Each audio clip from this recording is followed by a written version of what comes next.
So ప్రస్తుతానికైతే నేను solo బాయ్నే, single బాయ్నే. So అట్లాంటిది ఏమైనా ఉంటే ఫస్ట్ మీకే చెప్తాను నేను. సినిమా అయ్యేదాకాను కదా, యాక్చువల్లీ రియల్ లైఫ్లో సోలో బాయ్ నేను. So it's not about the film. Solo boy అన్నది సినిమా అంటే ఒక్క సింగిల్ వ్యక్తి అన్ని ఒడిదుడుకుల్ని క్రాస్ చేసుకొని ఎలా ముందుకు వెళ్ళాడన్నది సినిమా, కాబట్టి దానికి సోలో బాయ్. అండ్ నేనే యాక్చువల్లీ ఈ ఫిలింకి లైక్ రైటర్ని నేనే. సో నేను లైఫ్లో నమ్మే సిద్ధాంతాన్ని ఆబ్వియస్లీ మన రైటింగ్స్లో డెపిక్ట్ చేయాలని అనుకుంటాము.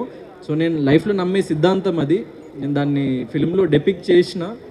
సో అది మీకు అందరికీ నచ్చుతుందని నేను భావిస్తున్నాను. త్వరలో teaser, trailer and very soon మీకు వితిన్ 3-4 days ఒక అప్డేట్ రాబోతుంది. Just wait and watch. నా సోషల్ మీడియా హ్యాండిల్లో చూడండి, మంచి మంచి అప్డేట్స్తో మీ ముందుకు వస్తున్నా. So everything is ready, just blast అవ్వాలంతే.